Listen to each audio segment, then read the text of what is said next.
নমস্কার আমার প্রিয় দর্শকবৃন্দ, আশা করি তোমরা সকলেই ভালো আছো। দেখো, এই ভিডিওটা সম্পূর্ণরূপে বন্ধুদের মধ্যে প্রচুর পরিমাণে স্প্রেড করে দাও, কারণ দেখো আমি তোমাদের যে ইনফরমেশানগুলো দিয়ে থাকি, তোমাদের যদি প্রয়োজন না থেকে থাকে, অনেক স্টুডেন্টের প্রয়োজন পড়ে না, তারা সকলেই সব কিছু জানে, তারপরে কেন ভিডিওতে আসে আমি সেটা বুঝতে পারি না। যাদের প্রয়োজন তাদের কাছে কেন ভিডিওটা পৌঁছায় না, এটাই আমার খারাপ লাগে। যাদের প্রয়োজন তারাই শুধু দেখো, যাদের প্রয়োজন নেই, তোমরা জানো যে স্কলারশিপের টাকা তোমরা এই ডেটে পাবে বা এই ডেটে পেয়ে যাবে, তাহলে কেন শুধু শুধু ভিডিওটা দেখতে আসো? আমি সকল স্টুডেন্টের কাছে বলছি, যে সমস্ত স্টুডেন্টরা ভিডিওটা দেখছো, লাইক কমেন্ট সাবস্ক্রাইব করে দিও যদি তোমাদের ভালো লাগে। প্রথম কেস। দ্বিতীয় কেস, দেখো এখানে আমি সম্পূর্ণরূপে বলেছিলাম যে 11-12 স্টুডেন্টরা সম্পূর্ণরূপে অ্যাপ্লিকেশন টাকা কবে পাবে, রেক্টিফিকেশান কবে হবে, সেরকম একটা ডেট আমি তোমাদের অ্যানাউন্সমেন্ট করেছিলাম। সেরকমই এরকম একটা ইনফরমেশান পাওয়া গেছে, যে সমস্ত স্টুডেন্টের এখনও পর্যন্ত বাকি আছে, যারা হচ্ছে কলেজ, ইউনিভার্সিটি, অন্যান্য জায়গাতে পড়াশোনা করে, পিএইচডি বা আমি বলতে প্রফেশনাল কোর্স হোল্ড করে থাকে, তাদের জন্য একটা গুরুত্বপূর্ণ ইনফরমেশান এটাই যে তারা সম্পূর্ণরূপে টাকা পেতে চলেছে। কিন্তু কীভাবে টাকা পাবে সেটা বলে দিচ্ছি। প্রত্যেকটা স্টুডেন্টই টাকা পাবে, এবং কারা কারা টাকা পাবে, কবে পাবে, কীভাবে পাবে, প্রত্যেকটা বিষয় নিয়ে আলোচনা করে দিচ্ছি।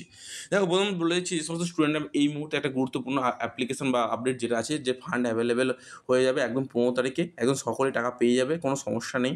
কিন্তু একটা কথা বলে রাখি, যে সমস্ত স্টুডেন্টদের কিন্তু স্যাংশন হয়েছে তারাই কিন্তু টাকা পাবে, তাছাড়া কিন্তু টাকা পাবে না। আমি বলি সকলে টাকা পাবে মানে এরকম বলতে চাইছে না যে তাদের অ্যাপ্লিকেশন অ্যাপ্রুভ তারা টাকা পেয়ে যাবে, অ্যাপ্লিকেশন স্যাংশন শুধু নিয়ে তারা টাকা পেয়ে যাবে, এরকম ব্যাপারটা না। অ্যাপ্লিকেশন অ্যাপ্রুভ থেকে যাদের স্যাংশন পুরোপুরি হয়ে যাবে তাই টাকা পাবে, এটুকু তোমাদের ফার্স্টেই বলে দিচ্ছি। আর অ্যাপ্লিকেশন স্যাংশন কবে হবে সেটা এখন ভালোভাবে গুরুত্বপূর্ণ আপডেটটা তোমাদের সামনে দিয়ে দিই। দেখো, যেহেতু এই মুহূর্তে ফান্ড অ্যাভেলেবেল হওয়ার চান্সেস আছে, একটা যে টাকা আসবে এরকম একটা চিন্তাভাবনা রয়েছে। অলরেডি টাকা এসেছিলো যাদের সম্পূর্ণরূপে এসবিএমসি পোর্টালে। আগে আমি কিন্তু বলে দিয়েছিলাম যে টাকা পাবে, টাকা পেয়েও গেছো, ঠিক আছে।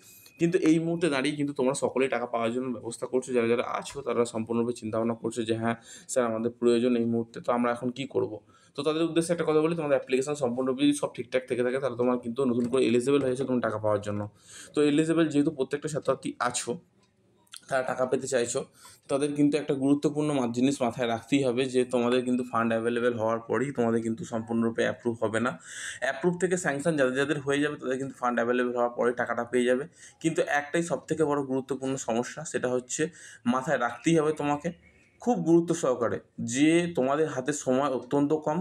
তো সেই সময়টাকে তোমরা ইউটিলাইজ করো, যে তোমাদের প্রত্যেকটা বিষয় যাদের ভুল আছে, কোনো কারণে ধরো মার্কশিট ভুল আছে, ইনকাম সার্টিফিকেট ভুল আছে, যে কোনো বিষয় যদি কোনো কারণে ভুল থেকে থাকে, তোমরা এসবিএমসি পোর্টালে মেইল করো, তারপরে হচ্ছে তোমরা ফোন করতে পারো, যে কোনো বিষয় তোমরা করো, কিন্তু তোমরা চুপচাপ বসে থেকো না। কারণ এরপর চুপচাপ বসে থাকা মানে তোমাদের বিপদ তোমরা নিজেরা ঘাড় করে ডেকে নিয়ে আসছো।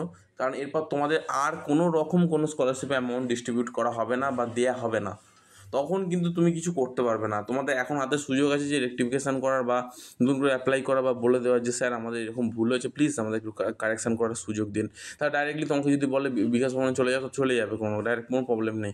কিন্তু forward by HOI student, approve student, sanction student এবং প্রত্যেক স্টুডেন্টের জন্য একটা গুরুত্বপূর্ণ এটাই আপডেট, যে স্যাংশন স্টুডেন্টের কিন্তু ব্যাঙ্ক অ্যাকাউন্টে টাকা প্রত্যেকেই ঢুকবে খুব তাড়াতাড়ি, যাদের স্যাংশন হচ্ছে। অলরেডি অনেক স্টুডেন্টের স্যাংশন হয়ে গেছে, শুধু কিছু সংখ্যক স্টুডেন্টের ফরওয়ার্ড বাই এইচওআই এবং অ্যাপ্রুভ এখনও পড়ে আছে। আর অ্যাপ্রুভ হয়ে আছে তাদের চিন্তা করার বিষয় নেই, অ্যাপ্রুভ থেকে তোমাদের স্যাংশন অলরেডি হচ্ছে, কাজ চলছে, অনগোয়িং প্রসেস চলছে, চিন্তা করো না। আর কিন্তু যে সমস্ত স্টুডেন্টের অ্যাপ্রুভ ফরওয়ার্ড বাই এইচওআই থেকে অ্যাপ্রুভ হয় না, তাদের উদ্দেশ্যে একটা কথাই বলবো, ফরওয়ার্ড বাই এইচওআই থেকে অ্যাপ্রুভ হয়ে যাবে নতুন করে, অ্যাপ্রুভ হয়ে যাবে নতুন করে, তোমাদের কোনো চিন্তা করার কোনো বিষয় নেই, অ্যাপ্রুভ হয়ে যাবে। শুধু সময়ের অপেক্ষা, শুধু একটু সময় অপেক্ষা, মানে আমি বলতে চাইছি খুব কম সময়ের মধ্যে তোমাদের অ্যাপ্রুভ হয়ে যাবে সব অলরেডি। মানে একটা স্যার প্লিজ ডেট বলুন যে ডেটে আমাদের টাকা ঢুকতে পারে। দেখো, বাঁকুড়া, বীরভূম, পুরুলিয়া, মেদিনীপুর, এই সমস্ত যে জেলাগুলোর কথা আমি ডাইরেক্টলি কোট করলাম, তাদের কিন্তু সেই সমস্ত জেলায় যে সমস্ত স্যাংশন স্টুডেন্ট আছে, তাদের কিন্তু 15 তারিখের মধ্যে প্রত্যেকেই ডিসবার্স হয়ে যাবে অ্যাকাউন্টে। এবং যে সমস্ত স্টুডেন্টরা অলরেডি টাকা এখনও পর্যন্ত পাওনি, যারা হচ্ছে K2 আন্ডারে অ্যাপ্লিকেশান করছো, তাদের উদ্দেশ্যে একটা কথাই বলবো, তোমরা হেল্পলাইন নাম্বারে ডাইরেক্ট ফোন করে তাদের কথা বলে নাও। কারণ তোমাদের বেশিরভাগেরই ক্ষেত্রে অ্যাকাউন্ট নাম্বার আইএফসি কোডের প্রবলেম হচ্ছে, বিশেষ করে যাদের স্টেট ব্যাঙ্ক অফ ইন্ডিয়াতে অ্যাকাউন্ট আছে তাদের ক্ষেত্রে কিন্তু এরকম কিছু সমস্যা দেখা গেছে, আমার কাছে কিন্তু খবর আছে। তো তারা একটুখানি আইএফসি কোড বা অ্যাকাউন্ট নাম্বারটা একটুখানি ক্ল্যারিফাই করে নিও। কারণ এই মুহূর্তে দাঁড়িয়ে এই প্রবলেমটা কিন্তু অ্যাকাউন্ট নাম্বার আইএফসি কোড নিয়ে প্রচুর প্রবলেম হচ্ছে। তো অ্যাকাউন্ট নাম্বার আইএফসি কোডে যদি প্রবলেম থাকে, তাহলে মাইনর বা মেজর অ্যাকাউন্টের প্রবলেম থেকে থাকে, অবশ্যই কিন্তু তুমি হেল্পলাইনে ফোন করে বা ইমেল করে বা তোমার অ্যাপ্লিকেশন আইডি জানিয়ে তুমি কিন্তু এগুলো ঠিক করতে পারো। আর একটা কথা বলেছি, মান্থলি ইনকাম সার্টিফিকেটটা কোনো ম্যাটার করছে না এই মুহূর্তে। কিন্তু হ্যাঁ, মার্কশিটের কোনো রকম কোনো কিছু ভুল থাকলে কিন্তু এটা কিন্তু ম্যাটার করছে খুব গুরুত্ব সহকারে।